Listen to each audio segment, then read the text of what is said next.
Working on the Jeep Commander upper control arm bushings again. So basically under here, the first thing I do is I remove this whole cowl piece that goes all the way around. So you've got two connectors, one there, one there. You're gonna have two up here, one there, one there. And then you go around the perimeter here, including the splash shield here, or the mud flap. And remove that all the way around here, get rid of all those, and then this whole piece will come out. And the reason we're doing that is so that we can get our wrenches on either side from the outside here, there and there. I'm going to remove those two bolts, one there, and then basically we just remove this, and then we should be able to get that upper control arm out really easily. Okay, so on the bench here is with it removed, and you've got those two bolts there. You're going to have a 16 mil for the head on the bolt. You're going to have 18 mil for the nut. At least that was what I had to deal with. This castle nut that comes off the bottom here, I measured it out at 1 inch. I could get 1 inch wrench on there, open face wrench, but I couldn't get the closed end on. So I just opted with the 1 1/16 deep socket to get that out of there.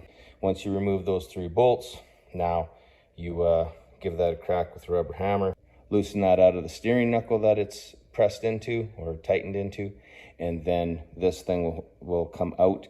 And the whole reason is we've had like this never-ending saga with the bushings that I'm going to try and explain for you here.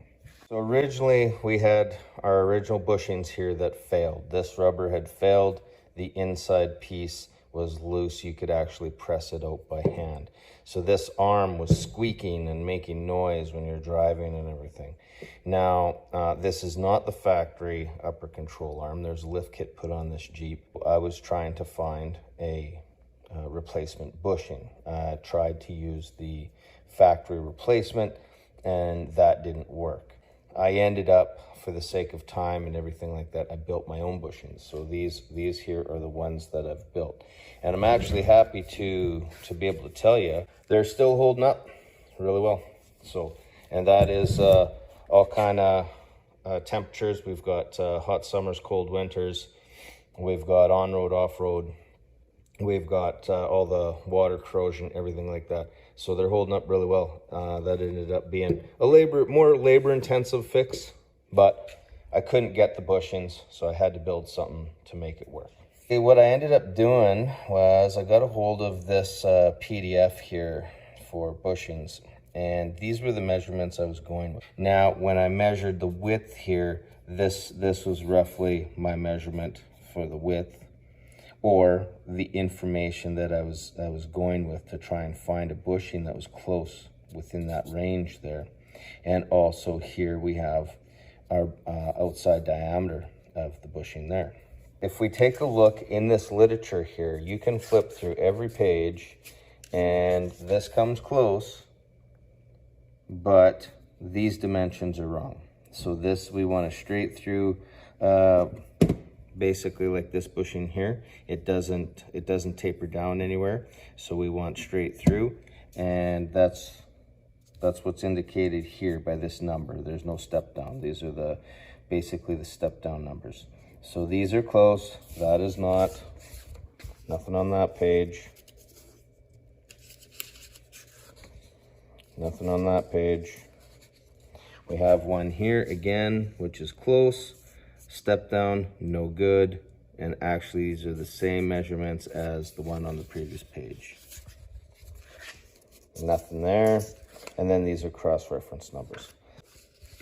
Let's take a look at these are the 2 bushings that I got here. So let's take a look at this number here. We got this number and we got that number. Now, when I look at the kit number and I go through again, none of those numbers are in any of those pages. And why would they be? Because we've already verified that we don't have the proper measurements on this end. So, I mean, it checks out that you wouldn't have those listed here. But my question is, why? Why wouldn't you have them listed? They're obviously available.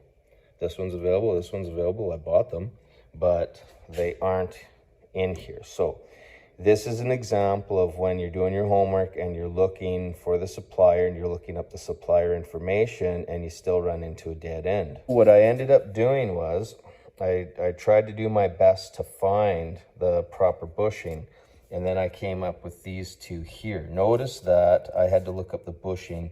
You couldn't find it by a vehicle, so there's no vehicle specified.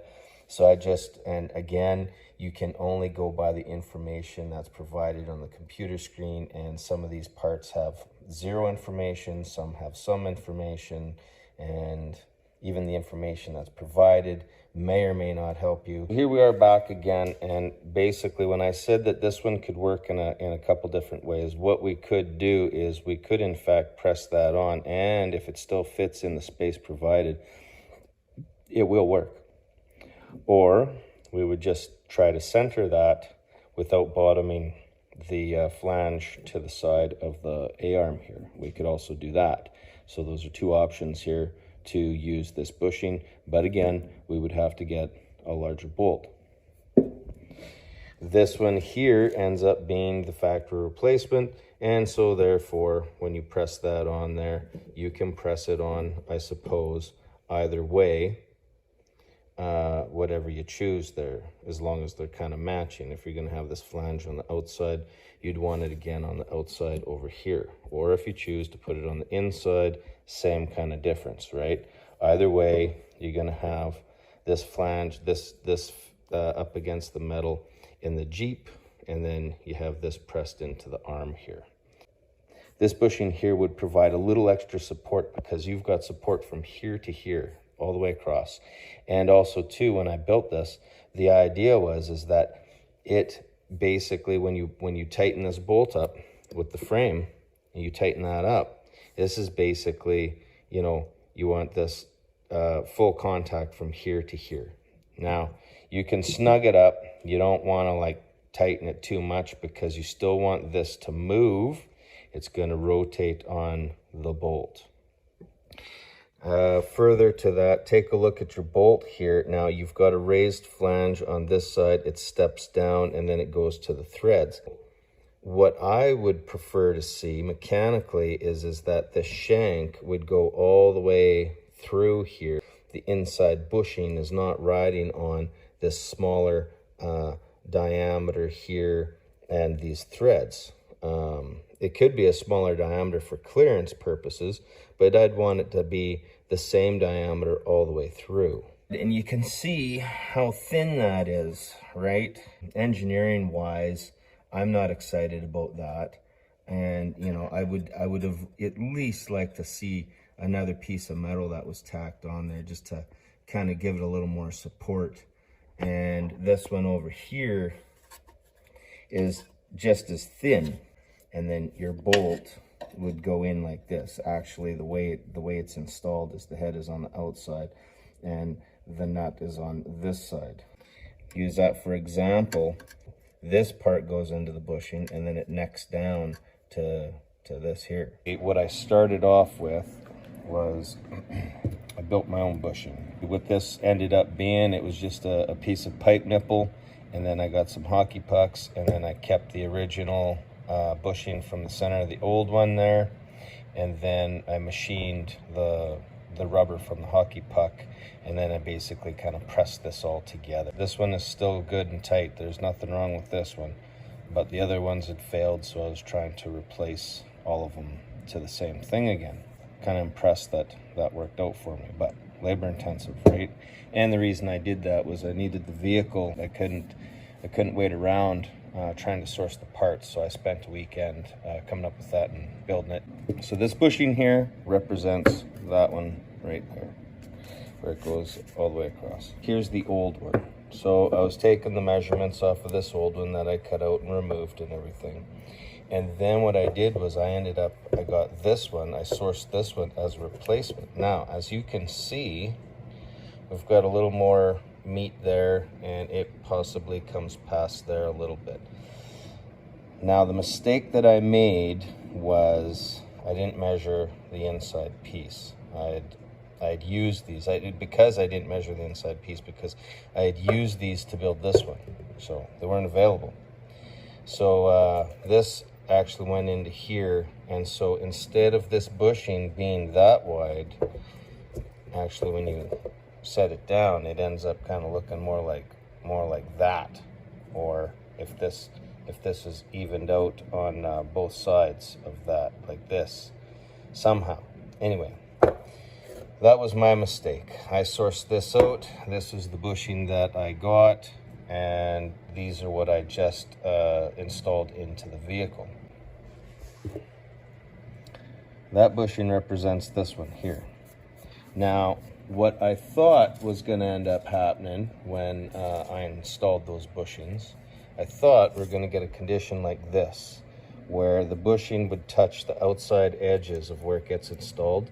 So the red indicates the frame, the green is our upper A-arm, and the black is a bolt. My thought was it was going to basically rest up against the outsides. That way it cannot move side to side. It can only move up and down. It cannot move side to side because it's touching here and it's touching there.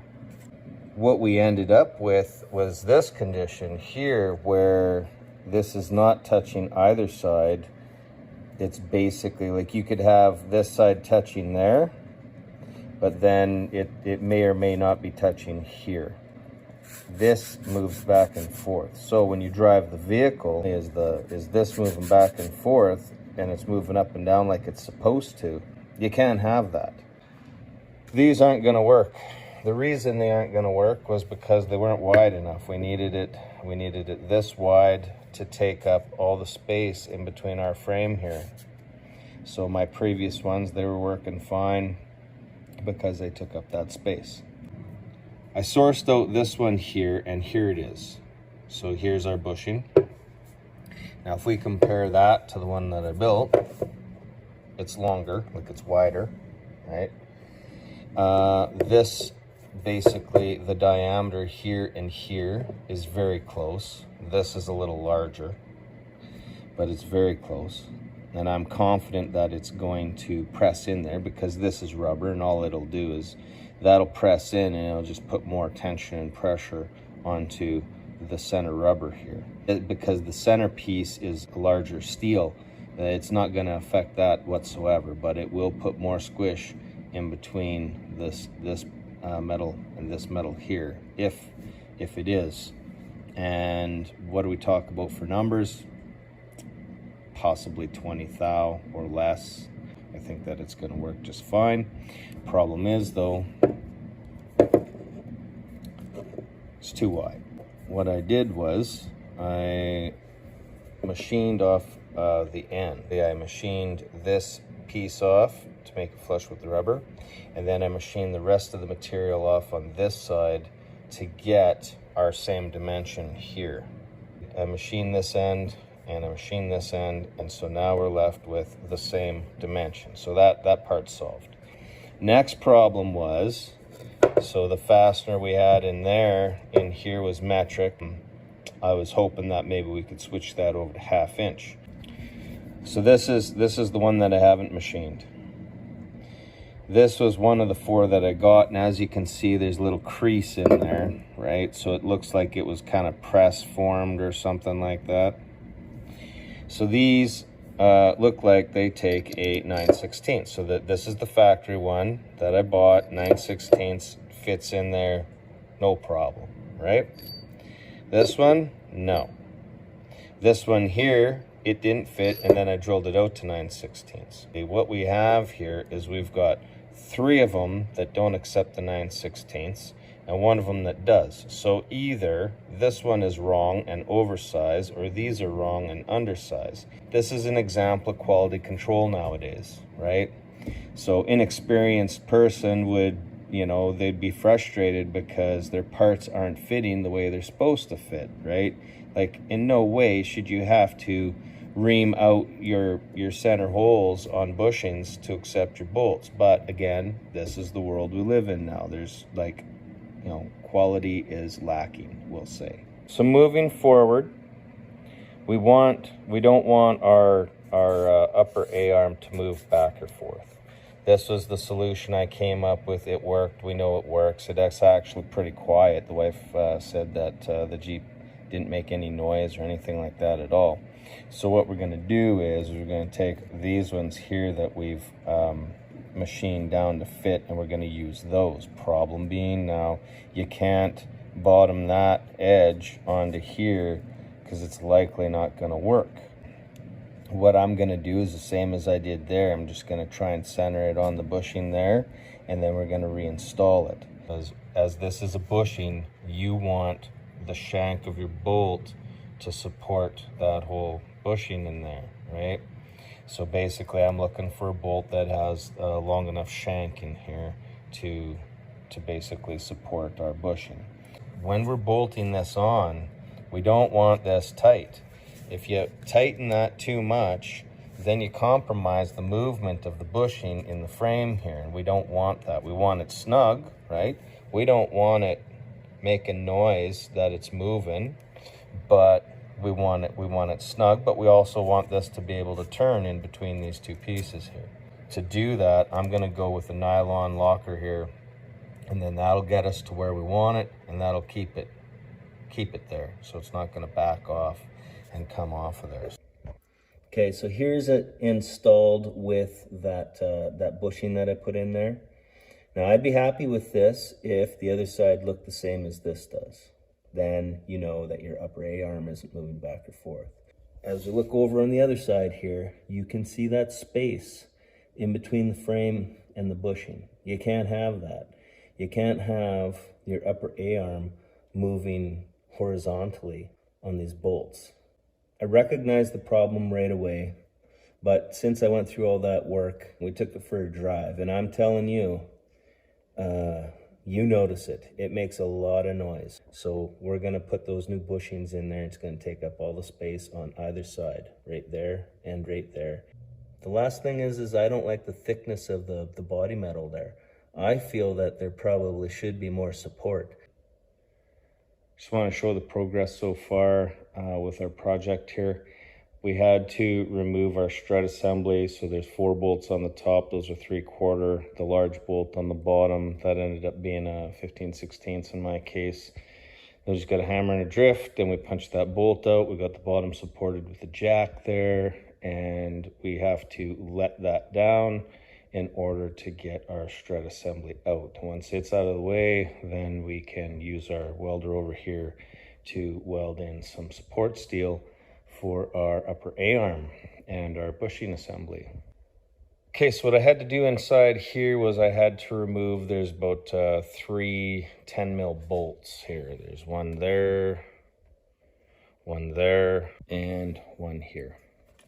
So you remove those 3, and then this should lift up out of the way. Also take note, you're gonna have to unplug this from this assembly here. And what I did was I just held it up with a tie wrap, keep it up out of the way. This gives us access to those 4 bolts that we need to remove to get rid of our strut assembly. And then we had to remove our battery tray in here. So that was a series of bolts. We've got one there, we've got a stud here, we have one there. We're gonna have another one right here on the side. So it should be a total of 4 to remove for that. So naturally disconnect the battery, move the battery tray, and that gives us access into our bolt in here. Okay, so this body metal in here is all deformed. It's not true, it's not flat. And I don't know if you can see, but there's a gap in here, a little bit of a gap. And then it's touching in on here, from here to here it's touching. And that is even with, I'm even using like a dished kind of washer plate here. That's what I'm using to tack into here, because it's kind of got that concave shape to help it fit better. It does fit a lot better than just the flat one here. I just want to tack that into place, give it some extra support.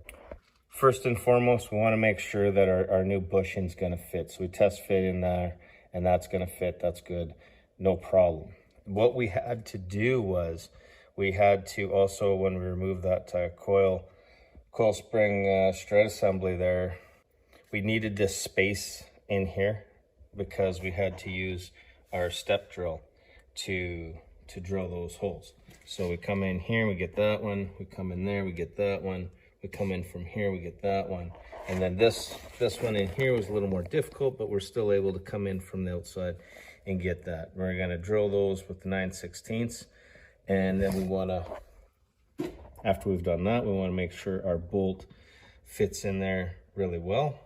And so what I've done now is I've got the bolt in, I've got my dished washer over here, I've got my old bushing for my spacer, and then I got this chunk of metal here that I want to tack weld on, and that's going to be the extra support on the inside, because this is really thin. I don't like that.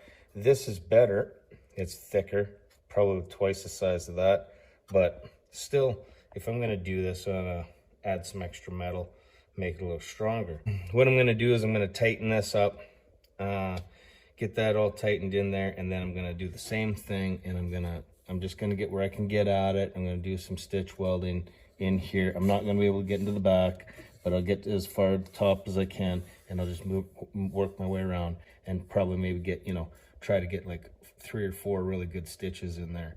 We want to be careful because I don't want to burn through here.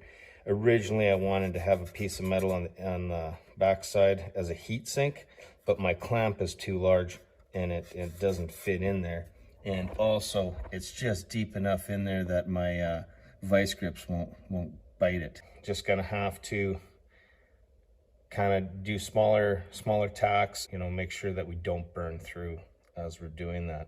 So we're gonna tack the metal on this side, tack the metal on that side, center our new bushings into our A-arm assembly. We're going to test fit everything before we go put that coil spring assembly back in. We've welded that washer on the outside here, and we're test fitting everything. We'll take a look underneath. Okay, so underneath here, I put some weld in here on this plate here, and I put some weld in on this plate over here. We didn't have any more material there, so we just had to make do with what we have. And I cannot fit a washer on the back side of here. There just isn't any room for me to get in there really well to try and weld that into place. So I don't have a washer for that location, but I think we'll still be pretty good.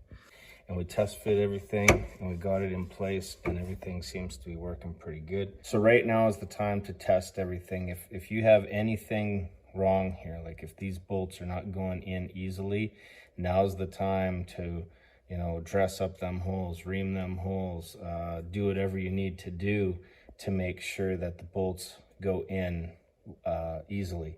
I had it so without putting the A-arm in here, the bolts were going in and out nice and easy without the A-arm, and then I throw the A-arm in. They go in, they need a little persuasion. They go in pretty good.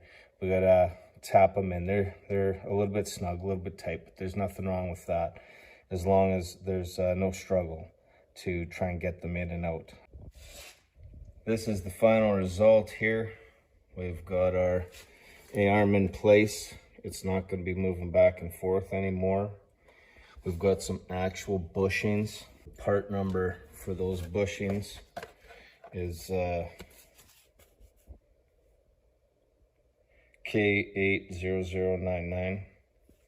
So this is the bushing that I sourced for that. What I ended up doing with this bushing is I made a spacer, and that just to center this inside when we press that on, I just made this spacer on there to help in centering that, with the idea that it's not going to be able to shift. And the other thing too is I machined the end of this to make it fit, but this ends up being 2 inches. If you got this bushing, all you'd have to do is cold cut this end down to 2 inches. And if you wanted to do the same as me and put this spacer in there, mine ended up being roughly 250 thou, give or take. This is what this ring is. The idea is that this is 1 inch, this is 2 inch, so we want 1/2 inch on either side. We got 250 thou here to the lip and 250 thou from the lip to the end. That's our 1/2 inch on this side, and then we should have another 1/2 inch on that side. That's what centers that. I ended up changing out this this upper ball joint, and if you want a part number for that one, the part that I ended up using is this one here, MK6292, and that's going to be a Mevotech part. If you decide you don't want those parts, you can maybe get a cross-reference part to another brand. We got a 9/16 bolt in there, nylon locker on both sides. Also too, when we installed that, we want to be able to move this up and down. We want it snug. We don't want it tight. We want it snug. We want that portion to be just, you know, kind of snug, but we want this to be able to move up and down. Reinforced with our plate on both sides. So we got a heavier bolt, heavier frame, and full bushing in there. I think the problem with the last bushings, it wasn't a full bushing from end to end, and so it could have been rocking like this and wore prematurely. Just speculation, but those original ones didn't last very long, and that's why we had to go through all of this trouble.